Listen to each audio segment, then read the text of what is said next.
As somebody who has been a lifelong One Piece fan and who finally watched Naruto for the first time about 4 years ago, the single biggest stain on my anime backlog for the past half a decade has been Bleach. But finally, I am happy to report that I have read the first 423 chapters of Bleach, all the way through the end of the Arrancar saga, and I have so much that I want to talk about. So let's touch base.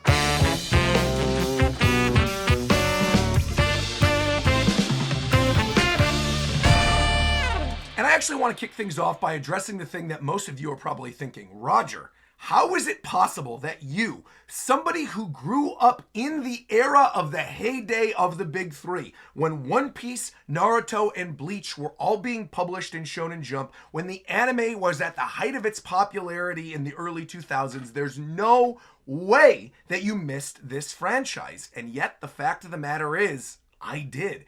I was that one weird One Piece fan in my friend group. All of my friends were either super into Naruto or super into Bleach. And actually, this even carried over into college. It wasn't until really my senior year of college that I met other One Piece fans. Everybody else that I knew that liked anime and manga liked Naruto or liked Bleach. And I don't know, there was just never anything appealing about either of those two franchises. At the time, I wasn't super into shonen anime and manga. A lot of the anime that I was consuming was stuff that was late night on Adult Swim. And that's also because of sort of how I grew up. I was somebody who would not go back home from school right after school and turn on the Toonami block and watch Bleach and watch Naruto and watch Dragon Ball Z. The time that I had available to watch anime as a kid was late at night before I went to sleep. I had a TV in my bedroom. I would turn on Cartoon Network and I would watch things like Inuyasha, things like Cowboy Bebop, things like Ghost in the Shell, Trigun, even Paranoia Agent. This was not something that I was actively consuming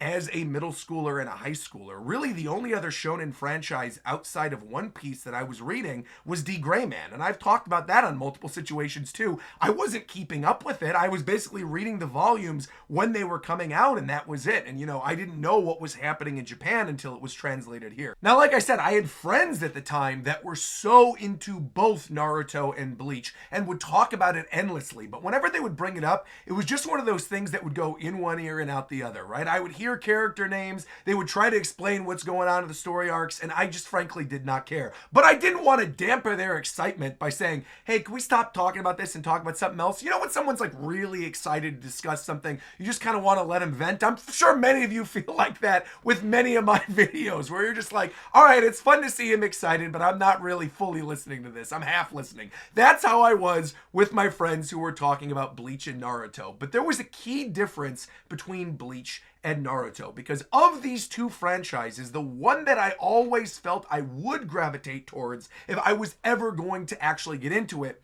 was Bleach. Bleach, the music, the aesthetic of the franchise, the look of the characters always appealed to me a little bit. Now, the story itself, from the way that it was being told to me, didn't seem super appealing. And unfortunately, unlike the Naruto watch through where I went in totally blind, Bleach is one of those franchises where I knew one key massive thing going into this that I remembered from way back in the day when my friends were talking about it. And that is Aizen is bad. Does part of me wish that I went into the Soul Society not knowing that Aizen was bad? Of course, I wish I could have remained unspoiled. But the fact of the matter is, again, I cover Shonen Jump properties on my YouTube channel for a living. I have played Jump Force. I have played a lot of these games in which these characters are present. It is completely unavoidable, in 2026, if you are inundated with Shonen Jump stuff, to miss that Aizen is bad, right? Aizen is bad. It is what it is. That story twist would have been really cool, but I will say this. I think this is credit to Kubo. Even knowing that that was coming, when the twist happened, I wasn't expecting it. I think I had an idea of how Soul Society would play out, and then it just kind of turned itself on its head, and that is a recurring theme that I found with this read-through of Bleach that I have been doing. There are so many times where I think Kubo's going to take something in one direction, and then he completely zags and does something even cooler. Now, I know one big thing that a lot of you out there are probably thinking is, Roger, why did you choose to read Bleach now instead of watching it? You specifically just said yourself that the music in Bleach that you had heard back in your childhood was something that really drew you to that franchise. So why would you not want to experience this with the voice acting, with the cool animated fights, and with the music, especially considering the fact that the new Thousand Year Blood War anime is coming out? Why are you choosing to read it? And the fact of the matter is, I feel like I enjoy the medium of manga more than anime, specifically for shonen series. I don't always feel this way, but I feel like with these long-running shonen where you're consuming them in a binge, and this series in particular, by the way, got to do a little bit of a side note. This series is so good in a binge. I feel like if I was reading this week to week at the time, I would have hated this series because so many chapters end with barely anything happening or a cliffhanger that is extremely painful where you then jump back to something else. But when you are experiencing this in a binge and you can fly through 6, 7, 8, 9 chapters at a time that are all these action heavy chapters with really cool double page spreads with awesome use of the negative space, I do think it actually makes this series significantly better. And look, this is not me saying that I will never go back and watch certain scenes in the anime or watch certain fights to see how they were handled or listen to the soundtrack. I'm sure I will once I'm done reading the series. But I do feel as we are progressing deeper and deeper into it that I made the right call to read it first. So with that said, as a guy in his mid-30s who's experiencing this fresh for the very first time, I'm sure many of you are probably interested in just my overall general thoughts on Bleach so far. 423 something chapters in. And what I will say is this, and this has surprised me too. I could easily see this becoming my second favorite of the big three over Naruto, just based on where I am right now. Now, that's not to say there aren't still things that I really love about Naruto. I do genuinely really like that series. I would say overall, in terms of all the manga that I have consumed in my life, that's easily a top 10 franchise for me. But despite those emotional highs, things like the Jiraiya moment, things like the Uchiha stuff, I still feel like the vibe of Bleach, the framing of the panels in Bleach, the action sequences, the story overall, the themes, there's something else about this one that just really connects with me. And I want to try to avoid comparing a lot of stuff to the other big three franchises when I'm talking in this discussion, but I think it is unavoidable, right? Again, I consume One Piece on a weekly basis. I still consume the Naruto franchise on a monthly basis with the Boruto 2 Blue Vortex manga, right? Like, I know a lot about both of these series now. I know what I like about them. I know what I dislike about them.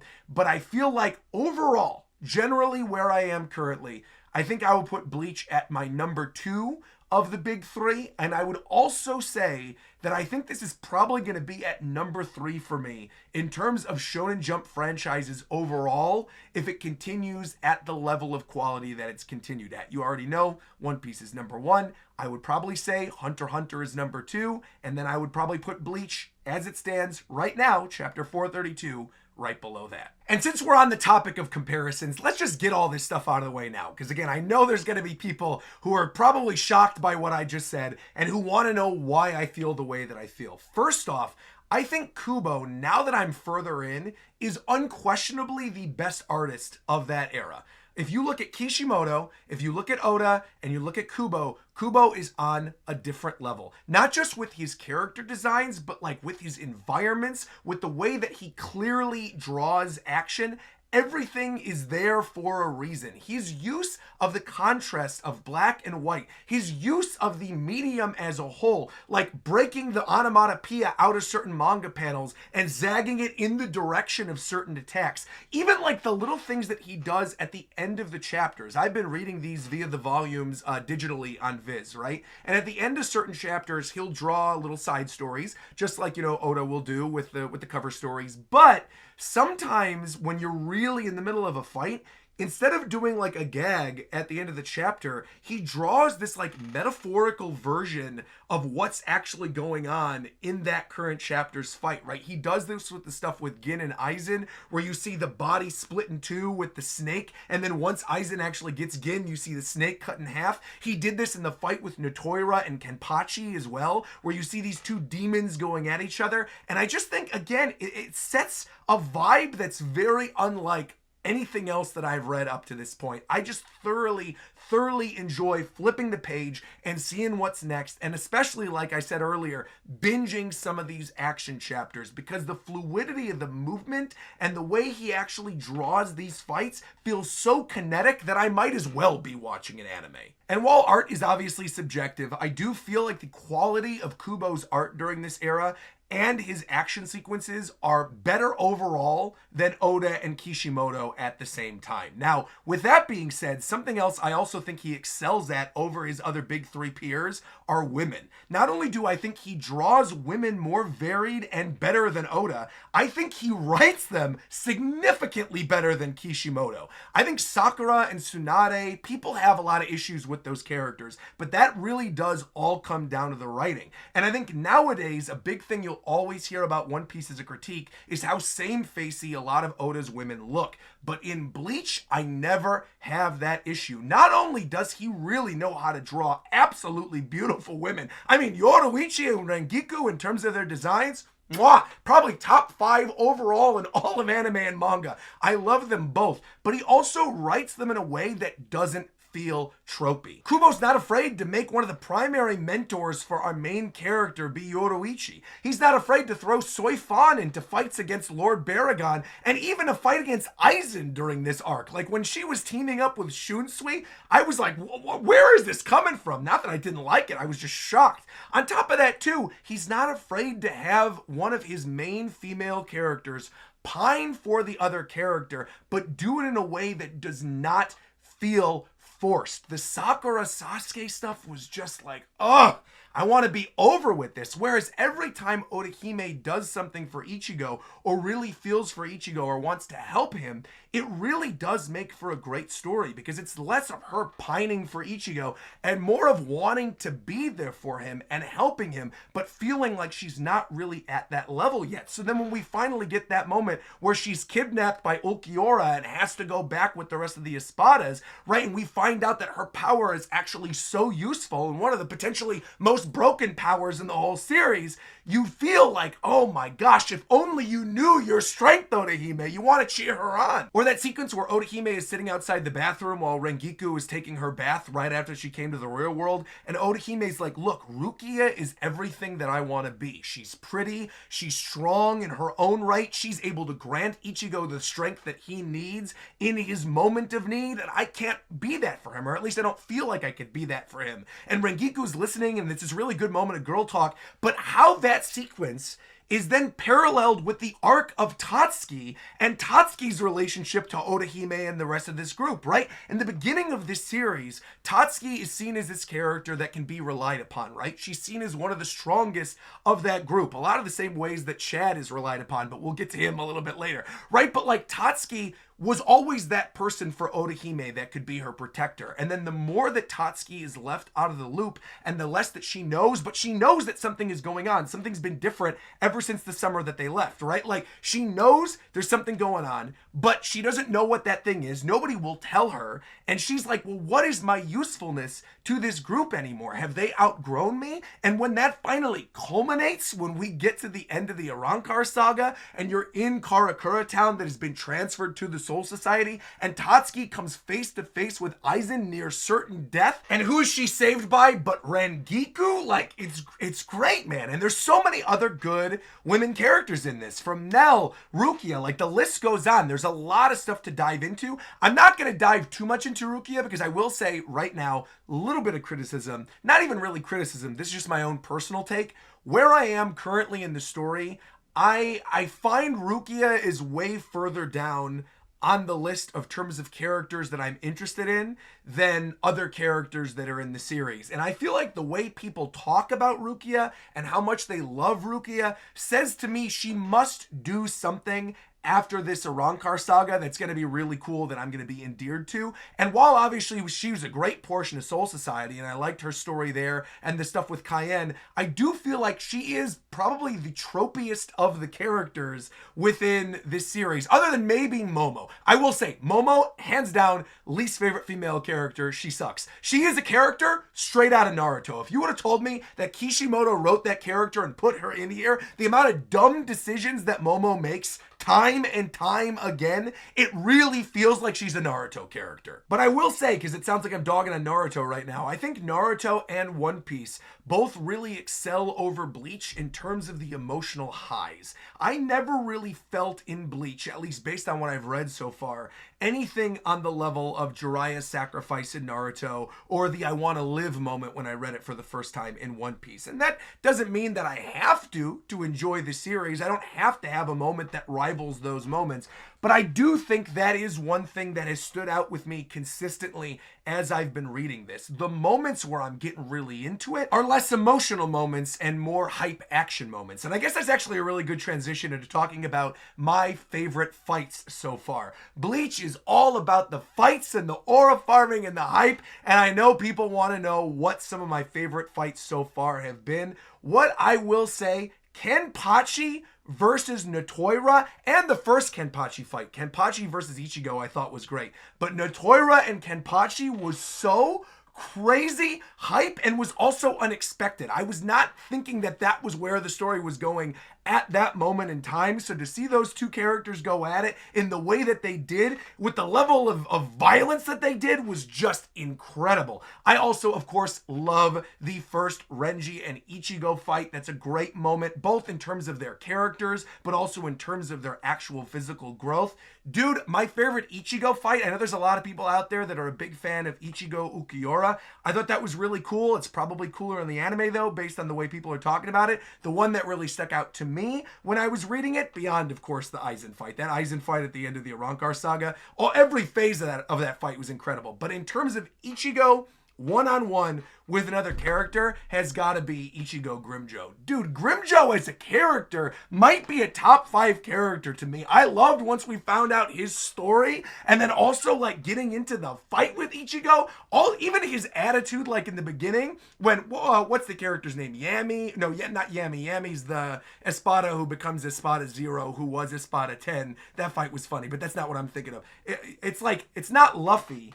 It's Luppy, right? Luppy. When Grimmjow kills Luppy to get back his Espada number, bro, I knew from that moment onward, I'm like, this is one of my favorite characters. He's the best. Also, I know he's a meme. I know I shouldn't like him. I can't help it. I still like Chad. Even though Chad never loses, very quickly became Chad never wins, there is just something almost endearing about the fact that bro's at least trying his best. But every time you're in each of these sequences, like the first time he sits down in Soul Society, he's going to take on Shunsui. And now we get to where we are in the story and we find out how strong Shunsui is. And he was quite literally playing games with Chad. Or even like when Chad has that really good moment of like, oh, I've got El Diablo, look how strong I am. And then the very next fight afterwards, bam, he gets smacked down. It's like, I feel horrible for him, but at the same time, bro, I like Chad. Another character that really grew on me over time was Uryu. I feel like he's very popular, right? I don't think it's a hot take to say I like Uryu, but when I first got introduced to him, I'm like, you're not my archetype.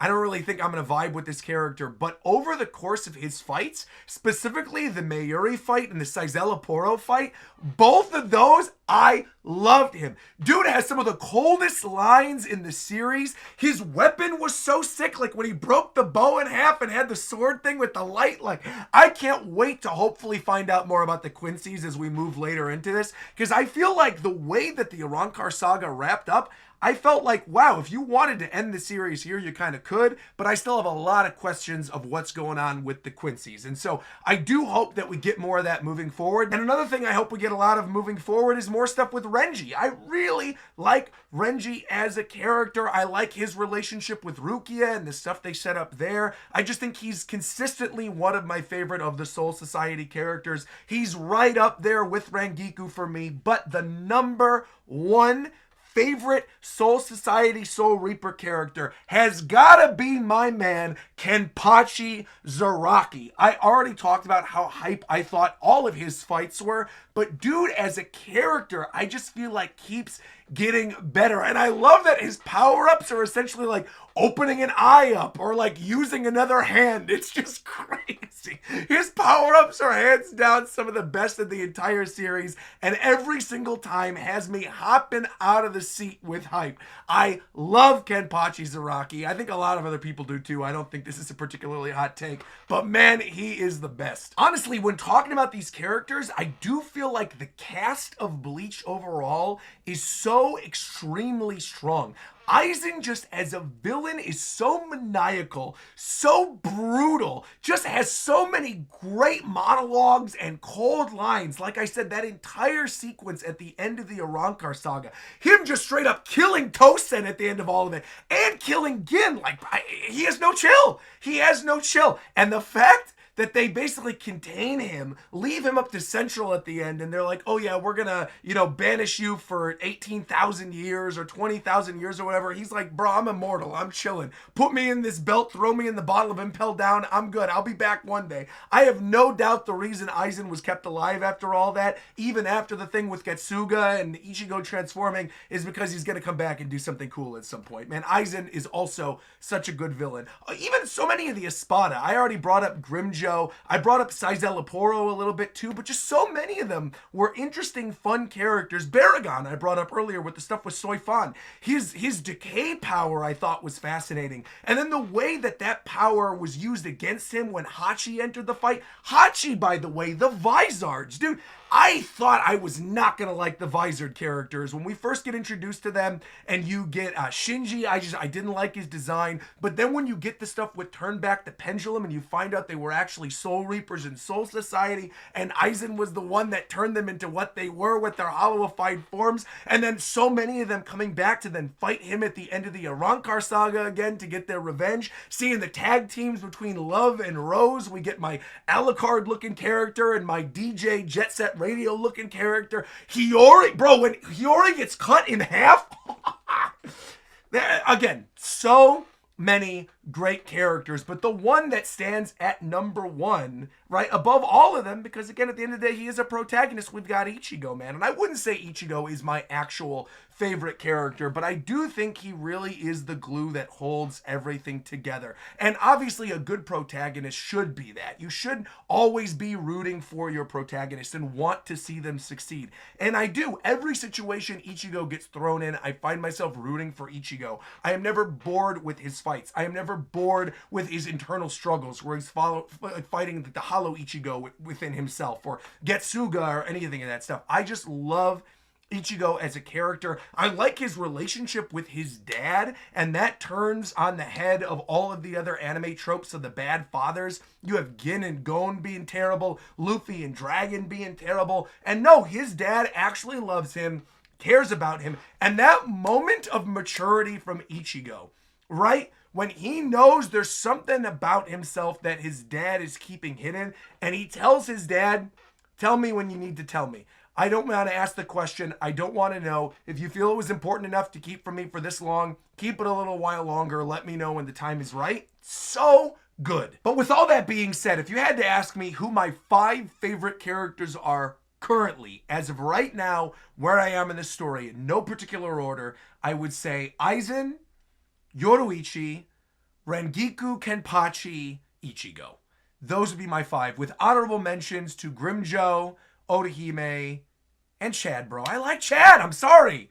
He never loses. But one other big thing I want to touch on is the power system, right? With Shunpo and Bankai and Shikai and the different levels of Zanpakuto and all the stuff we get by the end of the fight with Aizen, with Getsuga, and the hollowification. Like, there is a lot to the power system in this. It is very complex, which is not a bad thing if you're someone who really enjoys power scaling, really likes breaking down the minutia of the fights. But I will say, even in a binge, right, where I'm going through it quickly and I'm trying to understand everything and I'm remembering things, there's a lot to it here.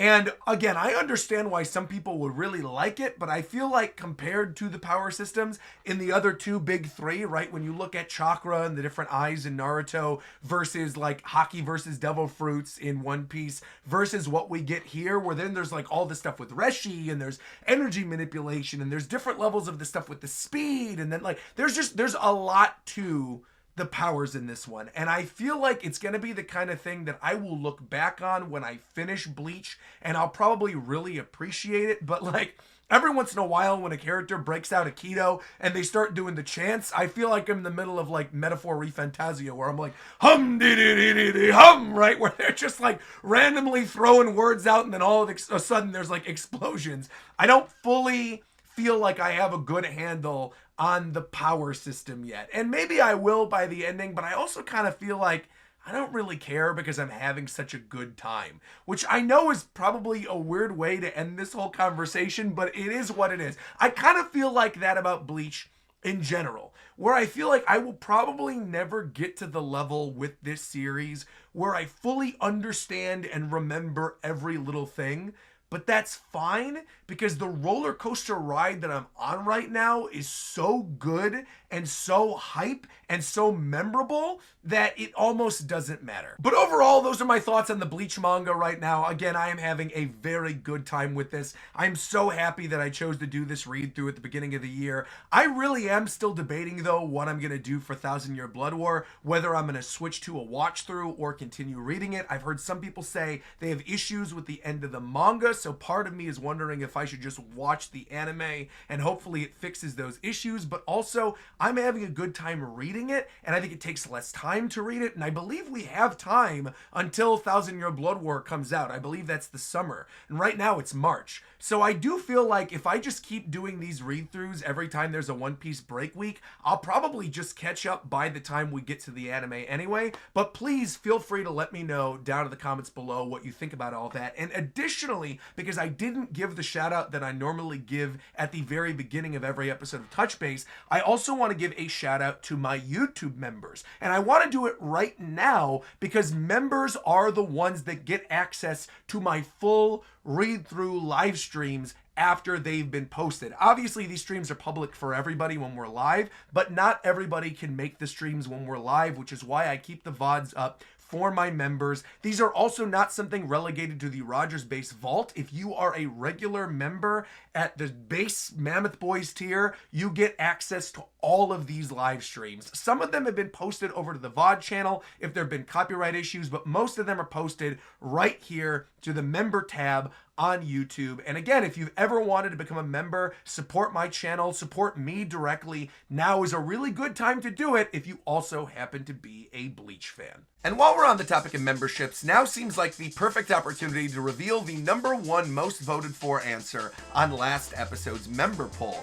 I asked you all, which character would you like to see join the roster of Mario Kart World? And the #1 most voted for character by a wide margin was Professor Egad from Luigi's Mansion. Now, I'm not super surprised by this, considering the fact I myself have also been championing for Egad to be added to Mario Kart, but I did like this comment from Legendary Boss Hunter, which kind of explained why they wanted to see the character added. Boss Hunter said 100% on Professor Egad. I honestly don't know why in the 7 lost levels they haven't put him in yet. He just makes so much sense as a wacky addition from the wider Mario universe without getting too out of left field.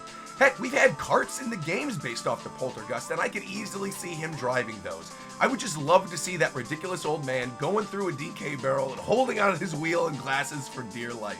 But for this week's member poll, considering the fact we had a huge discussion about Bleach, I want to ask you all, which of the following series would you like to see me make content on? I'm giving 3 options: Kingdom, Dragon Ball, and JoJo's Bizarre Adventure. This is going to be a multiple choice poll on the membership tab, so make sure to get your votes in. But please also leave comments explaining why you chose what you chose, and you might show up on the next episode of Touch Base. And since we're doing stuff out of order this week, let's actually jump right into questions from my members at the Nakama tier and up. The first question this week comes from DGC, who says, Roger, what's a game studio that shut down that you would like to see make a comeback? I actually have an immediate answer to this one.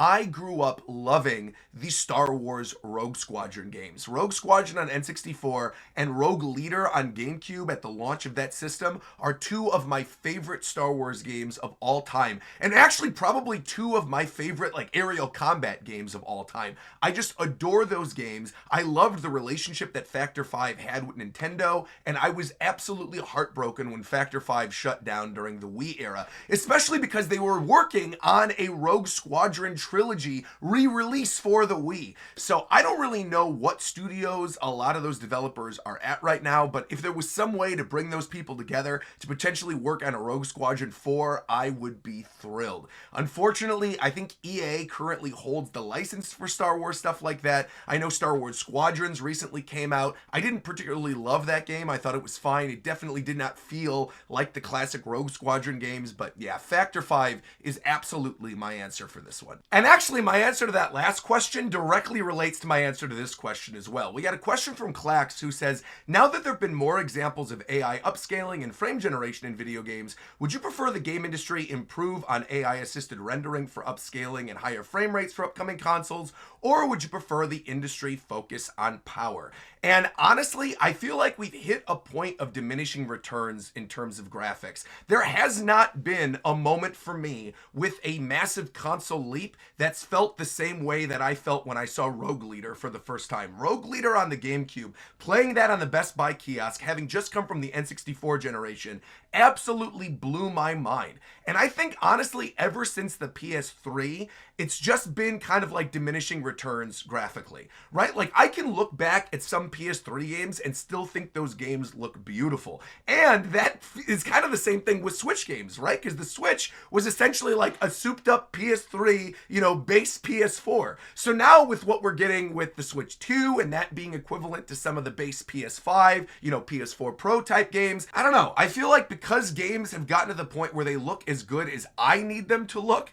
personally, I would rather see the focus be put on being able to have even bigger, more expansive, more detailed worlds, and less on how pretty they can make the game look. And finally, the last question this week on this very video game focused member question segment, despite the fact today's episode is more anime and manga themed, but it is what it is. I'm happy to answer the questions. This last one comes from Stefan Dog, who says, with the OG Switch having such a massive install base, how much longer do you think they should support it until they fully transition to Switch 2? Now, if this was up to me, the day Switch 2 came out, I would have stopped making Switch 1 games. But business sense wise, that doesn't make sense, right? They have this massive install base on Switch 1. It makes perfect sense for them to keep making games on Switch 1. And I think the strategy they're doing right now with games like Rhythm Heaven and Tomodachi Life being developed for Switch 1 that you can also play on Switch 2 is definitely the right way to go about it. But I certainly don't want the next Mario, the next Zelda, the next Smash Brothers, or the next Pokemon, which thankfully they agreed with me because Winds and Waves got announced. It's 2027. It's Switch 2 exclusive. Praise the heavens. Super happy about that.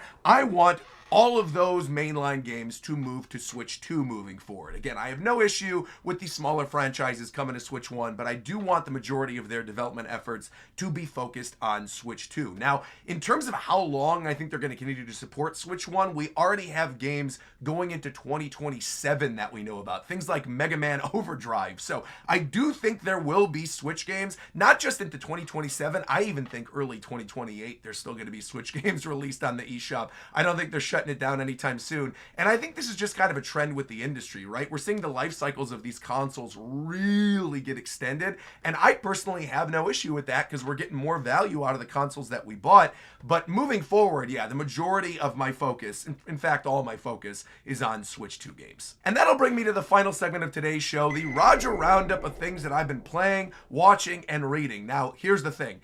Everything that I've been playing, watching, and reading has been on stream this week. There has been so much that's been coming out, and this is also the case next week as well with the Mario Day news, the new season of One Piece Live Action Season 2, Pokopia coming out the day that this episode is going up. There's just been so much stuff, and obviously the majority of this past weekend, I was busy playing through Resident Evil Requiem, and I absolutely loved it. Now, I don't want to go too in-depth here because I know a lot of people are still playing through the game, haven't had the opportunity to play it themselves, but I do want to plug that my entire playthrough of the game is now available on my VOD channel for free for everyone to watch. This is not a member playthrough. We did it on Twitch. It's over on the VOD channel. So first off, if you're not already subscribed to the VOD channel, now might be a good time to do it, because I am looking to do more playthroughs as this year continues. But man, I had such a good time with Resident Evil Requiem. I've talked about this on multiple other videos in the past.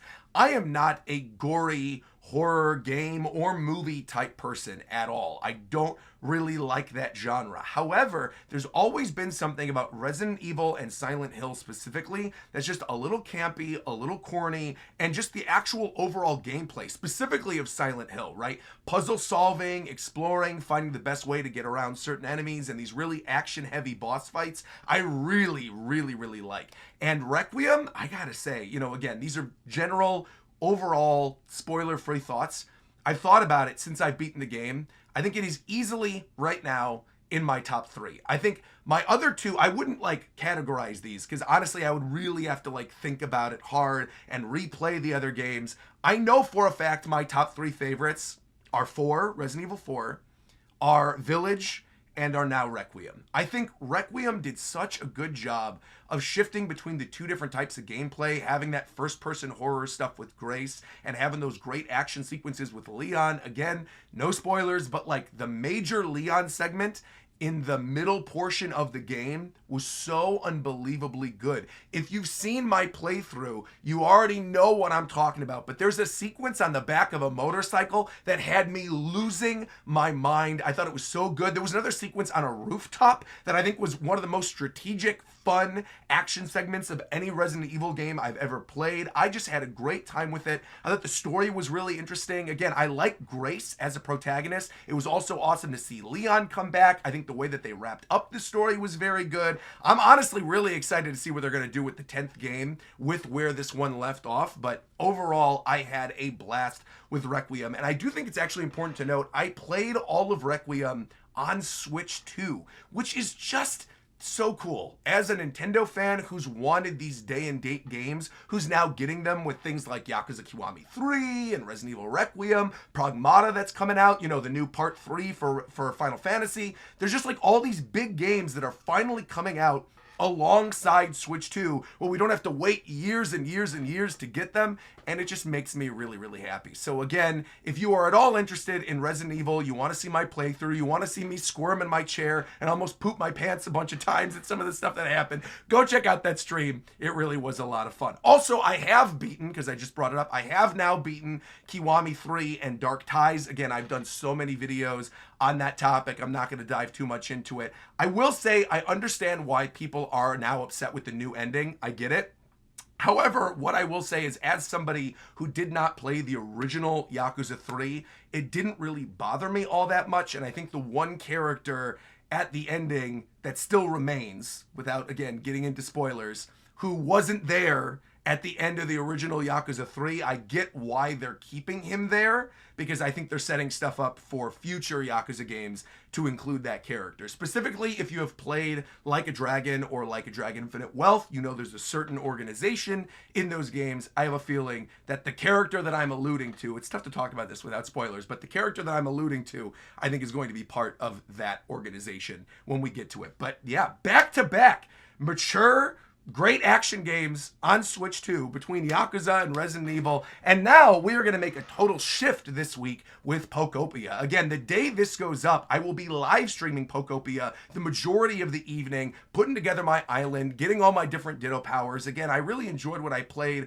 at the event that I went to in New York a couple weeks ago that I did the whole touch base about. But I really am so excited to sit down and play a cozy game after all these very action heavy and actually kind of scary games that I've been playing as of late. I think the only other like cozy kind of happy game that I've played in these first few months was Escape from Ever After, which I brought up, I think on the first touch base of the year, right? Where I talked about the fact that it had those really great Paper Mario aesthetics, and then you had that really great battle system. So yeah, I'm thrilled to sit down and play Pokopia. And again, I'll be doing a lot of that over the course of the next week. But also, next week is looking stacked because, again, we've got Mario Day announcements coming. We've got, the continuation of my Pokopia stuff. We've got Season 2 of One Piece live action, which I've had a lot of people ask me because I have not done reactions to the trailers. Roger, are you going to be doing reactions to Season 2? The answer is, of course I am. The only reason I didn't do reactions immediately with Season 1 was because of the SAG strikes. I literally could not. I wanted to and I couldn't.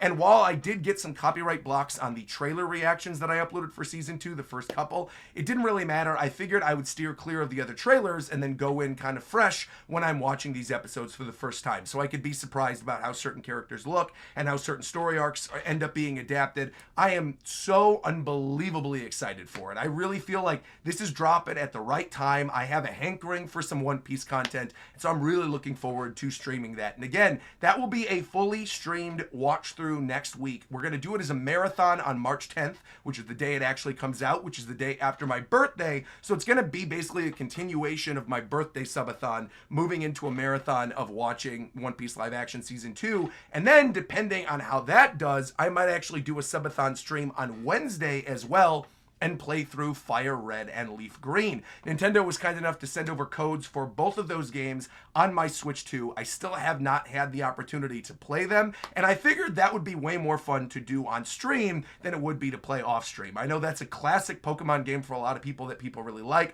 I also have not gone back and played Fire Red, Leaf Green in quite literally like 15 years. I usually don't go back to those games. I'll go back to like Ruby or Emerald or Heart Gold or Soul Silver. I usually go back to Fire Red, Leaf Green. So this is going to be my first time re-experiencing those games in a very long time. And I'm looking forward to it. And that'll be at some point next week as well. So again, we've got a stacked schedule coming up in terms of content. And actually, because of how busy next week is going to be, we are not going to have an episode of Touch Base next week. We're going to take a break so I could actually rest my voice, especially after all the Pokemon Day news last week. I'm going to rest my voice a little bit, and then we'll be back in 2 weeks with another episode of Touch Base. You can hear Obi going in the background as well. He's excited about Pomban. Thank you all so much for watching today. Like, comment, subscribe, and until next time, I'll talk to you guys later. Nakama!